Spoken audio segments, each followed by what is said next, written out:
ano lang, pantakip doon sa malalang issue na kinakaharap ng ating bansa na para bang they're testing the Filipino the Filipino collective kung ano ba yung tinatawag nilang rallying around the flag, no? Kasi estratehiya ito ng mga leader na unpopular na sa kanilang domestic audience, gagawa sila ng isang foreign enemy hoping na mag rally around the leader, itong mga citizens ng kanyang bansa, no, para pagtakpan itong totoong nangyayari at towards a common enemy, no. Unfortunately, it backfired dahil the Chinese called their bluff. The Chinese stood firm, at even a lot of people have been surprised. The Chinese can forgive a journalist, a critic, any pundit, editorial cartoonist na gumagawa dyan. They can forgive that.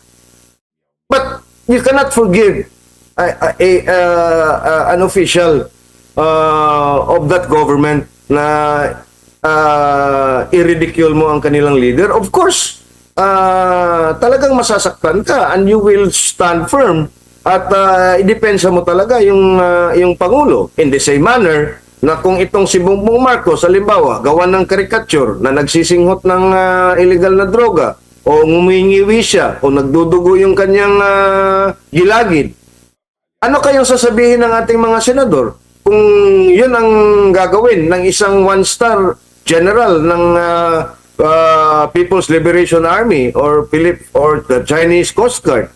O, ano kayang gagawin natin? Di kaya tayo magsisigaw na ginawang karton ang ating Pangulo? So,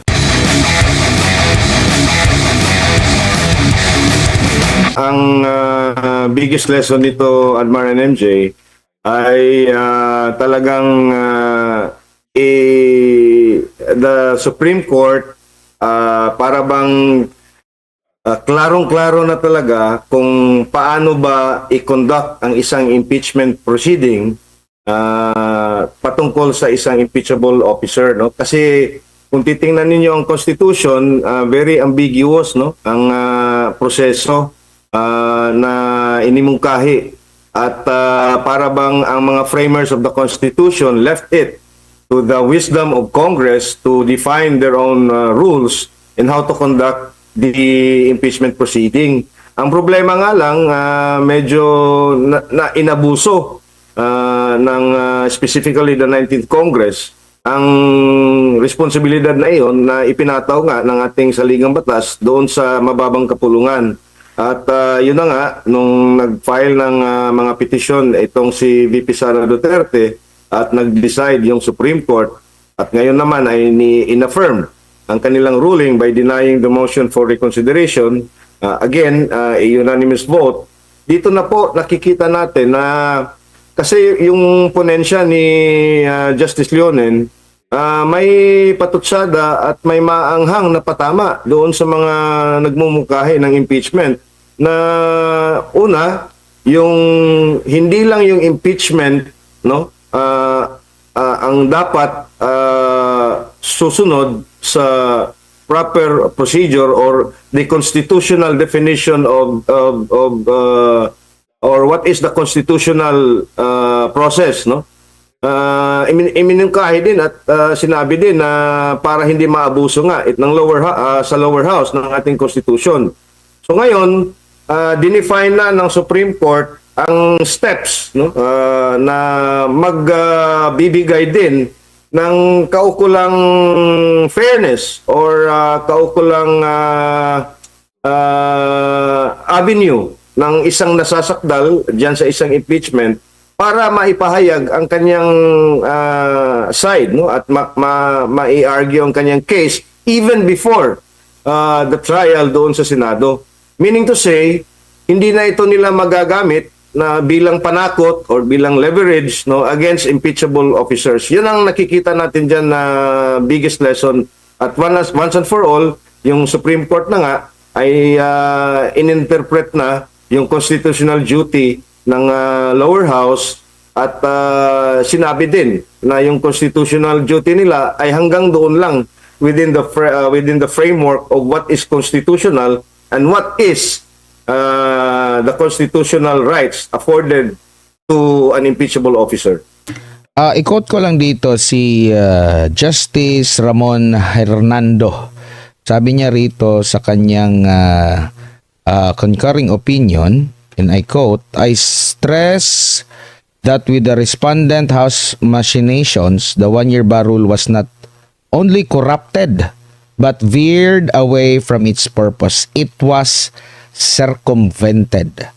A mechanism crafted to foster balance between stability and accountability and given life through jurisprudence in order to achieve those ends was instead handled in a manner comparable to any other procedural hurdle or technicality that must be overcome." Malinaw din po ba? Kasi sabi, circumvented, talagang may ginawa sila na ano doon sa proseso, no? Nakita mo ba na talagang personalan o hindi naman siguro personalan, patungkol ito sa politika. Kumbaga, sinadya talaga na ganun ang mangyari, na naghanap sila ng tingin nila pamamaraan para mapabilis at mapadali ang pagpapa-impeach at ipaubayan na sa Senado sa huli ang impeachment laban kay Vice President Sara Duterte. Kumbaga, hindi ito yung, alam nyo, yung typical na maghahain ka at hayaan mo na umusad yung reklamo mo, Ginong Ibi. Tama, no? At makikita naman natin yan doon sa nangyari, no? Yung first 3 impeachment complaints, no? Na dapat siya na inaksyonan. At yun na nga, sa desisyon ng Korte Suprema, in-highlight nila yun eh. Kaya nga nag-kick in yung one-year bar rule because the Supreme Court effectively treated the first impeachment complaint na yun ang dapat sanang inuna nila. Kaya yung fourth impeachment complaint na inexploit nga nila at sinircumvent, no, at kanilang pinagsamantalahan itong provision na 1/3 vote ang plenaryo can effectively transmit any articles of impeachment or any impeachment complaint, at magiging ito ay mag-transform into the articles of impeachment at automatikong mai-transmit sa Senado. Yun ang sinabi ng Supreme Court na sinircumvent nila at sinadya nga nila, no, because yung tatlong impeachment complaints, no, na inihain between December and January ata yun, no, or December lang ba yun, ay inupuan nila at hindi nga, I think it was not even referred to the office of the Speaker at nakatenga lang doon sa opisina ng Secretary General. At noong February 5, no, without the proper conduct of hearing or reading the impeachment complaint, this is the fourth impeachment complaint, ay bigla na lang nilang inadapt at tinansmit nga doon sa Senado at 4 p.m. on the last day of the session of both Congress or both houses of Congress before it adjourns for recess. So, yun ang nakita siguro ng ating Korte Suprema at nakita naman natin yun lahat na ay wala silang kopya sa impeachment complaint or sa nakaakibat na mga ebidensya or affidavit o kung ano ba. At yun ang sinasa doon, it should be a verified complaint, meaning verified, you have read and understood ano yung complaint at pinirmahan mo na walang nag-ano sa iyo, nagpi-pressure sa iyo or hindi ka under duress kasi naintindihan mo. Wala yun eh. Wala yun sa fourth impeachment complaint. Iyon ang in-address ng desisyon ng ating Korte Suprema. At ngayon na nga ay nilatad na ang totoong procedure nga na nasa rules nga nila na yun talaga ang dapat sundin, na yun ang constitutional process. No, not just the impeachment but by the manner by which an impeachment complaint is heard, accepted, at initiated, and then transmitted. So lahat na yan, dapat each step should also be following the constitutional order. Bago lang si partner MJ, no, kung merong mga nagagalak dito sa naging desisyon ng Korte Suprema, lalo na sa panig po ng mga petitioner dito, sa mga kaalyado ni VP Sara Duterte, sa mga supporter ni VP Sara Duterte, meron ding mga hindi na tutuwa, no? Kabilang na po rito ang hindi abogado pero Senate President po siya, Vicente Tito Soto III. Ang sabi niya, and I quote, "It is a sad day for constitutional law students and professors. The Constitution had just been amended unconstitutionally through Supreme Court overreach. It will take decades of retirements to correct."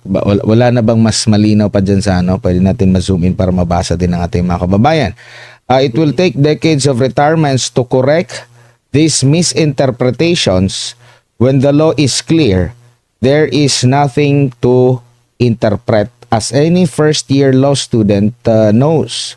The decision is clear judicial legislation. VSC, as written in their decision, admitted of introducing a rule of Congress to follow the conduct of impeachment, a clear encroachment of the power of the legislative branch as provided for by the Constitution. Ang huli niya, impeachment is now an impossible dream. Una, nabanggit niya na parang lumagpas na raw sa kapangyarihan ng judicial, no, natin, kumbaga umabot na, lumagpas papunta sa Congress, sa kapangyarihan ng Congress, at binago daw nito ang konstitusyon sa pamamagitan ng naging desisyon na ito. At imposible na raw ang impeachment. Ano ba ang iyong reaksyon dito, Ginong Ibi? Bitter lang si Senate President Tito Soto. Alam mo yung bata na yung gustong laruan ay hindi maibigay ng kanyang mga magulang, nagtatampo, no? So, yan ang nakikita natin kay Vicente Soto. In all fairness, mahaba din ang kanyang experience sa legislation, pero yun na nga, hindi siya abogado. Pangalawa, ang desisyon ng Korte Suprema ay unanimous, no? At kung i-apply natin yung logic nila at yung mga argumento nila na ito daw ay isang judicial overreach, no, encroachment on the role of the legislation or the legislature in matters of impeachment, pwede na rin nating sabihin yan na yung diniklara ng Supreme Court na unconstitutional ang PhilHealth transfer doon sa National Treasury, no? Pero kinomply nila. Nagreklamo ba sila na this is judicial overreach? Na kung titingnan mo ang ating Constitution, the power of the purse, ang power, ang kapangyarihan na mag-approve ng ating pambansang budget ay nasa Kongreso. Pero sabi ng Korte Suprema, itong ginawa ninyo ay labag sa konstitusyon. Kaya, ang sabi nga nila ay isosoli nila. Kasi pinapasoli ng Korte Suprema. Meron bang nagreklamo na isang kongresista o isang senador at sinasabi this is judicial legislation? This is judicial overreach? No? Ito'y panghihimasok ng another independent branch of government? Wala.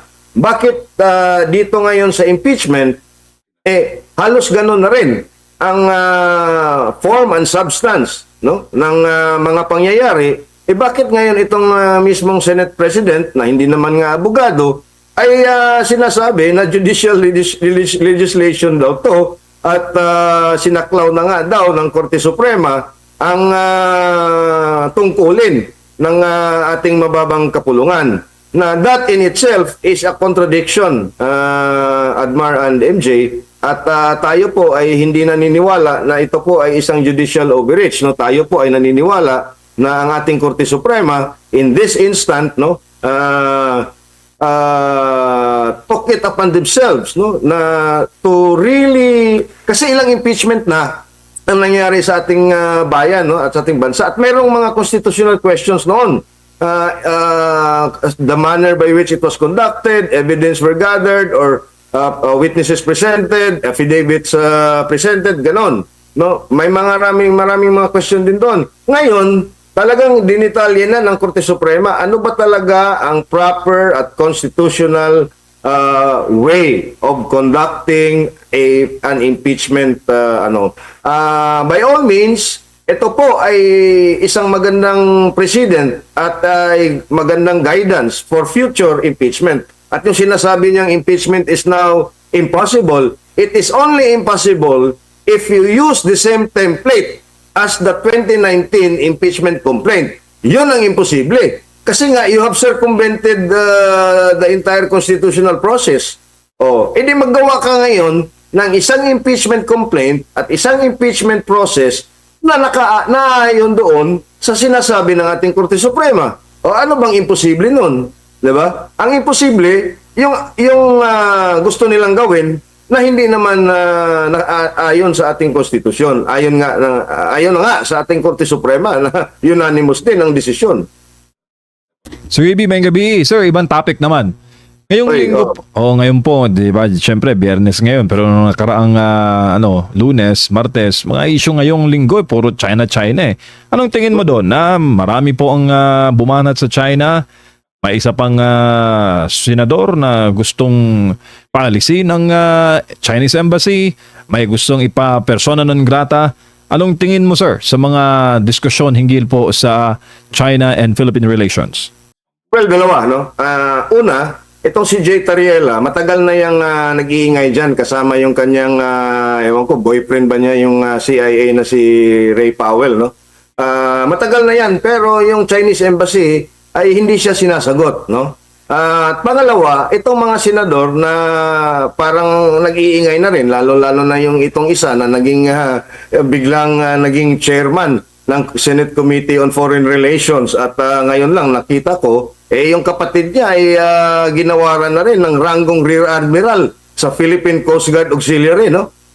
Itong mga taong dito ay para bang sinakyan nila yung isyong ito para mapagtakpan nga ang napakalaking iskandalo dito sa ating bansa. Una na dyan yung ating ang korupsyon na hindi man lang matukoy-tukoy ang mastermind at hindi man lang mapangalanan, kung saan-saan na lang tayo paikot-ikot, pero yung mga pangalan na tunog ay parang baliwala na. That's one. Number two, yung ekonomiya natin at talagang sad-sad na at di kalaunan ay papunta na ata ito ng pagiging dugyot na. So going back to Tariela,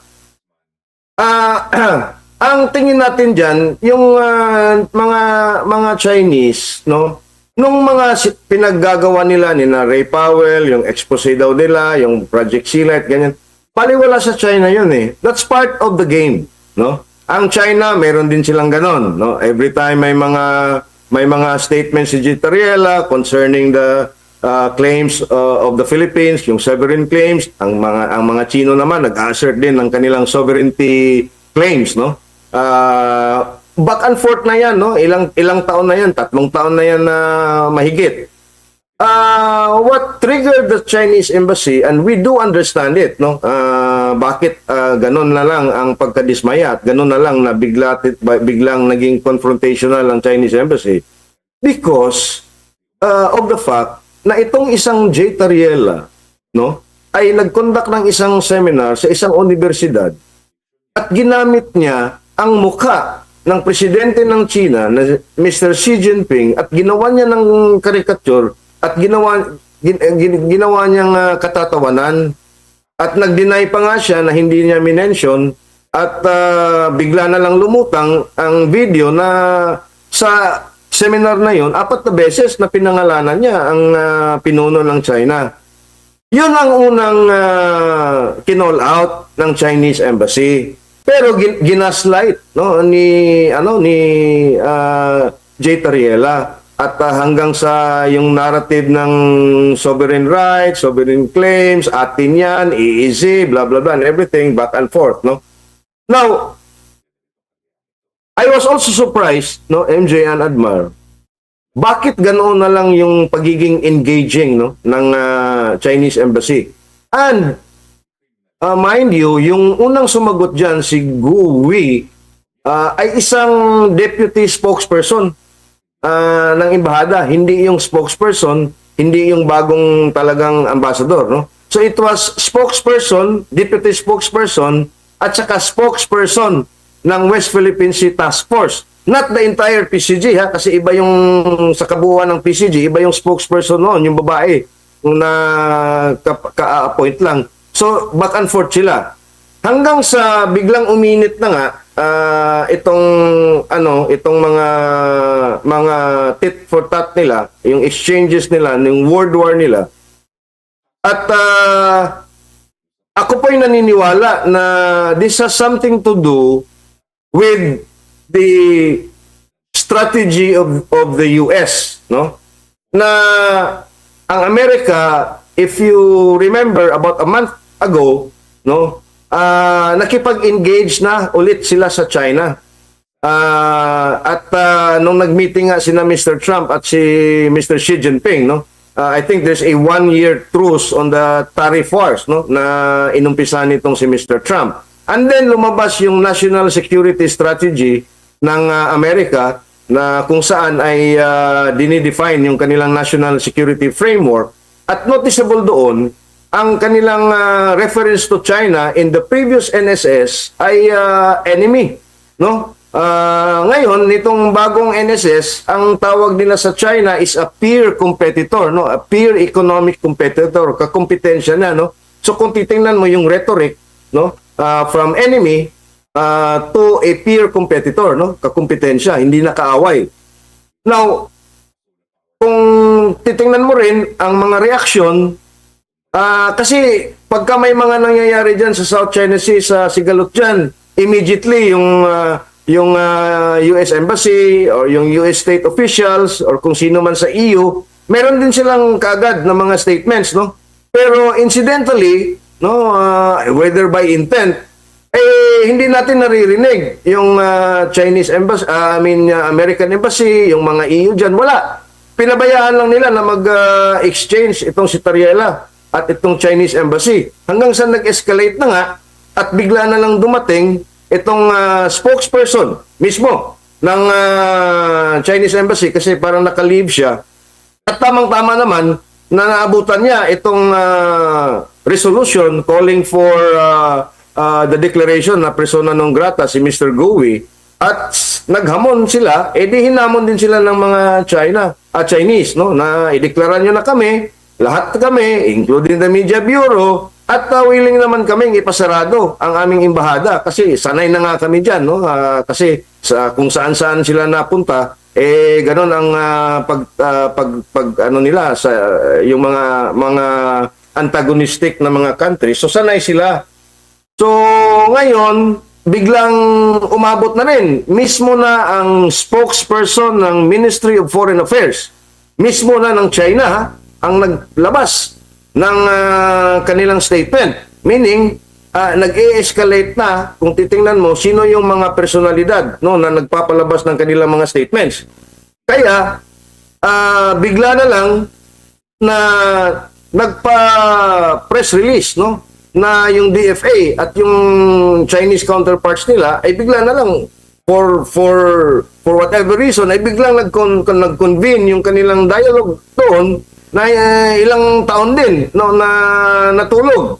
At may pronouncement na nga ang DFA at kinontra itong mga sinasabi ng ating mga senador. And there was even a clip na tinanong si Madam Lazaro ng DFA na nag-no comment lang siya. At ngayon, meron ng official statement si Claire Castro na ayaw ni Bongbong Marcos nang ideklara ang na persona non grata. Again, this is just para sa akin, MJ and Admar, ito'y panakip, pantakip doon sa malalang issue na kinakaharap ng ating bansa na para bang they're testing the Filipino collective. Kung yung tinatawag nilang rallying around the flag, no? Kasi estratehiya ito ng mga leader na unpopular na sa kanilang domestic audience, gagawa sila ng isang foreign enemy hoping na mag-rally around the leader, itong mga citizens ng kanyang bansa, no, para pagtakpan itong totoong nangyayari at towards a common enemy, no. Unfortunately, it backfired. Dahil the Chinese called their bluff, the Chinese stood firm, at even a lot of people have been surprised the way the Chinese handled this. MJ and Admar, and we like it. No, it should have been this way for a long time already. Filmora gives you the freedom to immerse fully in your craft. Baka nasanay lang doon kay former Ambassador Wang Xilian na ay classic yung mama no? Yung the way siya magsagot, sukat. Very careful ito ngayon matagal sa US. So parang US tactic din ang ginagamit sa atin ng bagong ambassador na si Jing Quan, Sir Ibi. Tama, no? At alam mo, yung position niya doon was Deputy Chief of Missions, no? He is the de facto Deputy Ambassador to the US. Yung US Embassy, yun ang pinaka-sensitibo at pinaka-critical na embahada kahit sino mang bansa. Kung ikaw ay nandun at na-station ka doon, talagang multiple stripes yan bilang isang diplomat. At itong bagong ambassador natin ng China dito sa atin, Deputy Chief of Mission siya doon at sanay na sanay siya doon sa pakipagsagutan or pakipagbardagulan doon sa mga kritiko. But even then, Admiral MJ, no, you have to remember, kahit doon sa Amerika, kahit gaano intense yung kanilang hidwaan, yung kanilang trade war, you have never seen a uniformed personnel with a one-star rank, no, equivalent tulad ni Jay Tariela na ginagawa na caricature si Xi Jinping. Because in diplomatic relations, no, bilang isang opisyal, ikaw off-limits talaga yung leader ng isang bansa.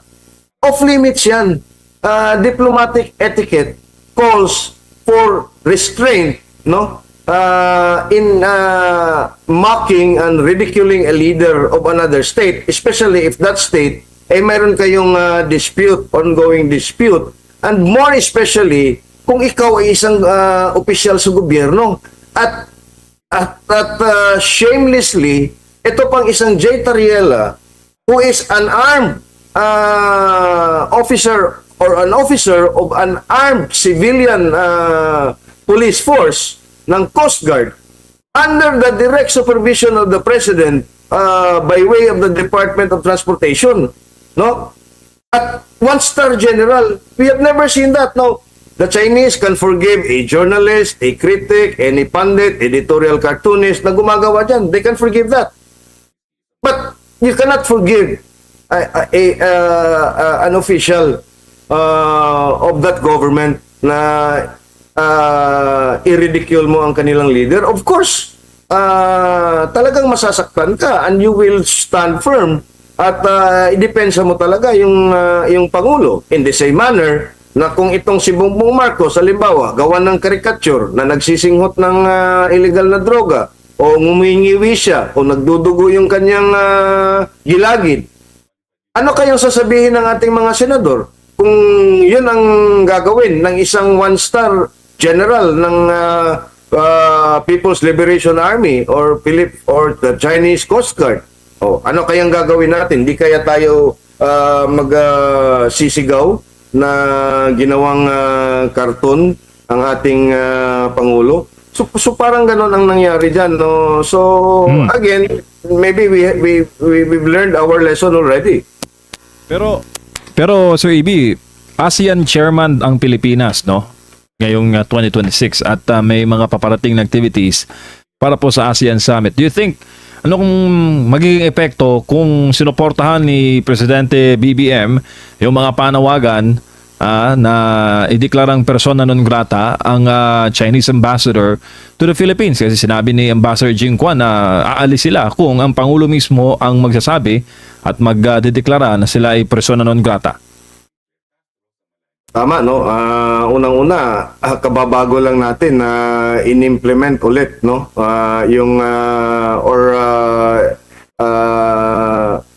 Ano ba tawag dyan? Kabago-bago lang nung 14-day visa-free entry ng mga Chinese tourists. Kasi nakikita na natin na for the last 3 years, talagang kulela tayo sa foreign tourist arrivals. at isa sa pinaka-major na dahilan bakit ganun tayo kakulelat at na-overtake na nga tayo ng Cambodia because the Chinese tourist arrivals ay talagang napakababa, no? Largely because of the tension dyan nga sa disputed area sa South China Sea. And then, bigla na lang nagkaganito si Tariela at yung Chinese Embassy. Pangalawa, sinabi na nga yan ulit no, ni Tourism Secretary Cristina Frasco that for our tourist industry to recover, Chinese tourist arrivals is the key. So therefore, kailangan talaga natin na ibalanse ang ating relasyon doon sa China. At tama ka, no? ASEAN chair tayo ngayon. Tayo ang magho-host.